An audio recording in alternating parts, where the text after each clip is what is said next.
Don't believe or disbelieve anything we discuss in spirit science. Simply have your own experience.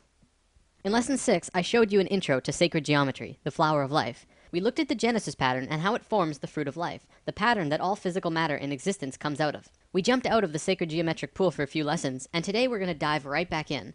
I've mentioned quite a few times that within the flower of life are found the music and harmonics of everything in existence. Let's find out how that works, shall we?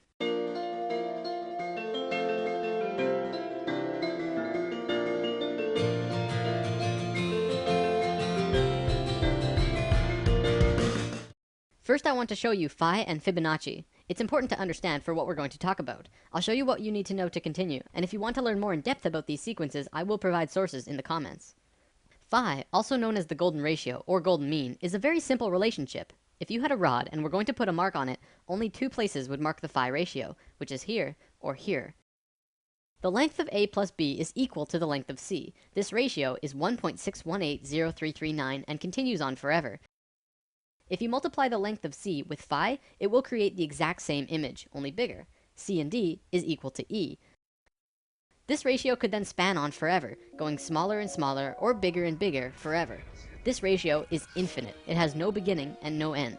It is also believed that phi is the mathematical root of all other sequences. See, every mathematical sequence in existence needs a minimum of 3 numbers to figure out the sequence. Phi only needs 2. It is the only one. Similar to how the circle and square are the source of all shape, but we'll get to that later on. The next thing that you need to know is that this ratio is found in all life everywhere. Sort of. By sort of, I mean it's really Fibonacci, but we'll look at that in a moment. Look at your hand. Not only does each finger have its own ratio moving up each finger, which is phi to the next bone, but it oscillates back and forth from the tallest finger to the thumb. You wonder why the human hand is like that? It's based on phi. This relationship is found throughout the body in various ways, moving up the arms and legs, in your face, throughout the entire body. This is a Greek statue that accurately represents this. The Greeks were very precise when they made their art, because they understood phi, Fibonacci, and the importance of these sequences. When the Romans took over Greece, you could see the perfection in statues just completely disappear. I'm not saying the Romans were bad artists, they just didn't measure everything to the same caliber that the Greeks did. Here is the phi ratio in butterflies. You can see this ratio everywhere, from the wing size to the body to the antennas. They're all phi ratios. Here's dragonflies. It's the same story. Phi runs along the entire body and the relation to the body and the wings. Here it is in frogs. Phi is found throughout the body in relation to the head, to the arms, to the fingers, and so on. Well, what about fish? You'd think they wouldn't be found in fish. Well, here's 3 kinds of fish. Once again, the ratios are consistent. It doesn't just apply to these creatures though. Regardless of what mammal, insect, avian, plant, or living creature of any kind, you will find this ratio one way or another. There's a reason for this, but we'll get to that in a moment. Let me show you the importance we used to place on this golden ratio. In ancient times, we built many structures based on phi because we understood divine proportion. This is the pagoda of Yakushiji Temple in Japan. It's built with these same mathematics, from the doorway to the ball on top of the temple. It is a structural embodiment of the proportions that all life holds. The Parthenon in Greece also has the exact same mathematical structure, but even more. I recommend watching Nova's Secrets of the Parthenon if you wish to learn more about this, because the stuff that they find is really cool. The Great Pyramid in Giza also has these proportions. They're incredibly precise, perfect in every way. You'd think that by building these structures using the logical and mathematical proportions so carefully, that they would hinder the creativity behind these buildings, but they really don't. In fact, the left brain understanding all of this can even enhance creativity if used correctly. It makes me wonder about all of the world-famous buildings of the modern world. Could phi be a large factor in what makes them stand out? Let's move on to our next sequence, which is called Fibonacci. Now, the Fibonacci sequence is life's way of creating the golden mean. Allow me to explain. This sequence is continually made from adding the previous number to the current. 1 and 1 is 2. 2 and 1 is 3. 3 and 2 is 5. 5 and 3 is 8. You can see how it continues. Now, what most people don't know about Fibonacci is that it actually continually strives closer and closer to the phi ratio. By dividing the current number into the last, you can see this happening. 1 into 1 is 1. Well, that's not close at all. 2 into 1 is 2. This time it's over phi, but closer. 3 into 2 is 1.5, which is under, but closer still. 5 into 3 is 1.666. This time it's over, but even closer. Continuing with that, it's 1.6, and then 1.625, 1.615384, 1.619048, and so on. It continually oscillates over and under the phi ratio, never quite making it there, but continuing on closer and closer every time, until eventually you can't even tell the difference. Because phi is an infinite number, this sequence will go on forever. Let's look at some spirals in nature, another way that phi and Fibonacci can manifest. This is a nautilus shell. Many people will say it's phi, but it's really Fibonacci. See how when it's in its earliest form, it's crude, not smooth or anything? One look and you can tell that's not phi. But as it goes out farther and farther, it gets closer and closer to phi. It becomes a nearly perfect phi spiral by the time it's all the way out here. This also happens with sunflowers, pine cones, and many plants in nature. In many cases, such as the pine cones and sunflowers, it flows in a double spiral or more, much like the spiraling arms of a galaxy. From the microcosm to the macrocosm, spirals are always present. So phi is basically source, or spirit, or God, in a mathematical way of thinking. The math of God. Don't forget that this sequence is an intimate part of nature itself. I'm going to call it source. It is the source of all mathematical sequences, and all life in existence grows based on phi. However, phi has no beginning and no end. Life doesn't know how to deal with that. It's like source says, go and replicate this, and life says, we don't know how. Because life doesn't know how to create from something that has no beginning. So it creates the Fibonacci sequence instead, which has a beginning, but starts out crude, very basic, and then continually goes closer and closer to source, becoming more divine every step. It does take steps too, which actually has quite a bit to do with evolution. Let's move on for now though. The only other sequence you need to know for this is binary sequences. This is a sequence like 2, 4, 8, 16, 32. We're just doubling the last number instead of adding it to the previous one. We're all very familiar with this. Binary sequences are found in life as well. For example, mitotic cell divisions are binary. We go from being a single cell being to having over 100 trillion cells in only 46 divisions. Binary sequences are also how computers work, by turning on and off chips. Computing at its core anyways is binary. Okay, let's move on to something different for now, but what we just looked at will reveal itself in time. This is how a polar graph usually looks, with 36 radial lines in 10-degree increments representing the 360 degrees. Then, concentric circles are drawn, each with the same distance away as the last, creating 8 equal demarcations as the one before, counting the inside circle as 1. Think about what this represents too. It's a two-dimensional drawing of a three-dimensional sphere, one of the sacred forms, by projecting it onto a flat surface. This is also called a shadow form, and casting shadows is a sacred way to obtain information. Also, a polar graph has both straight, male lines, and circular, female lines, both male and female energies interacting at once. If you plot a golden mean spiral at 0 degrees on the polar graph, it will loop all the way around before hitting 0 again, exactly at the 8th circle.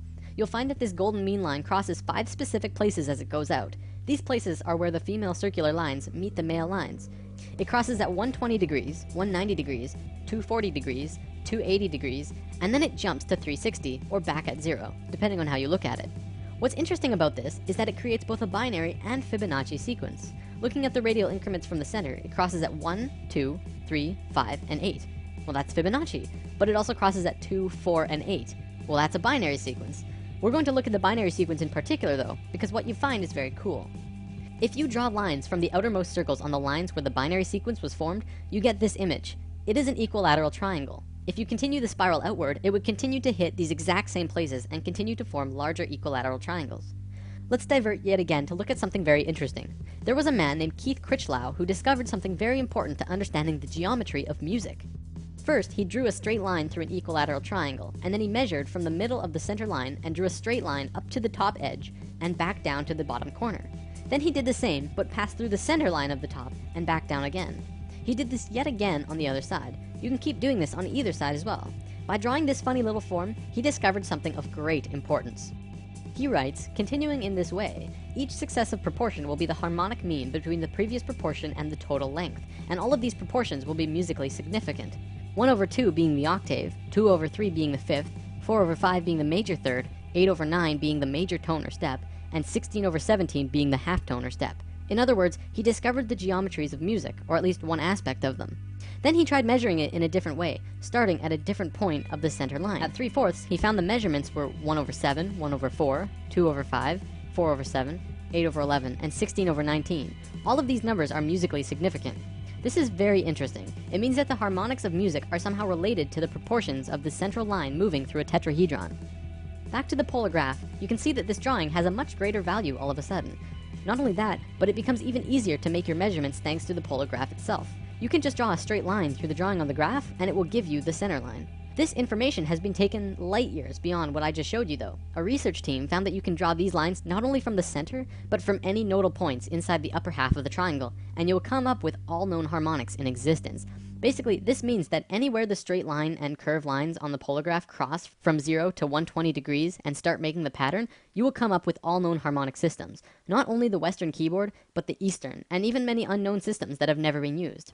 As I'm not a musician, there's not much more I can show you related to this, but I would love to see what a musician could really do with this knowledge. How far could you take this?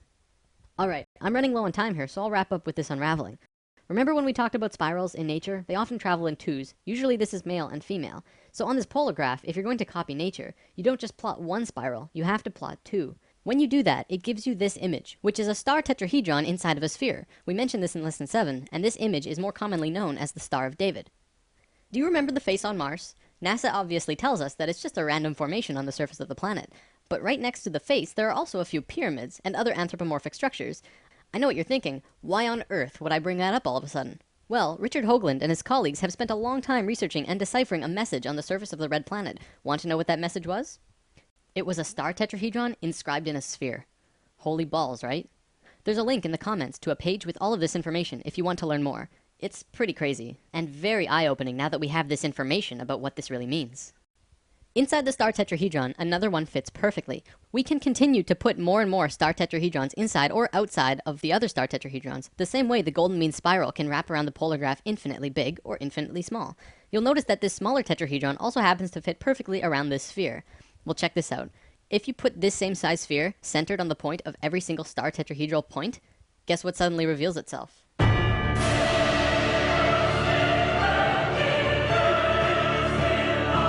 Fruit of life. It's back. According to the Egyptians, as well as the Ascended Masters, this is one of the holiest, most sacred forms in existence. Of course, we already learned one of its informational systems in lesson 6, and what you just saw was the second, only in reverse order. What this means is that all of the information of music, harmonics, sound, and spirals come out of this image. Not only that, but light and the dimensional levels work in the same way as harmonics, which we've already discussed in lesson 2, 7, and 9. Meaning that the geometric information about light and dimensions are also related to this star tetrahedron pattern. So just briefly looking at this image that we looked at in lesson 7, this is the fourth unraveling of the flower of life. It is an infinite spectrum of never-ending fruits of life within more fruits of life. This is the unraveling of dimensions, so it makes a little more sense now, but I won't have time to show you anything more today. So what you just saw was the second unraveling from the third rotational pattern of Genesis, the geometry at the heart of creation.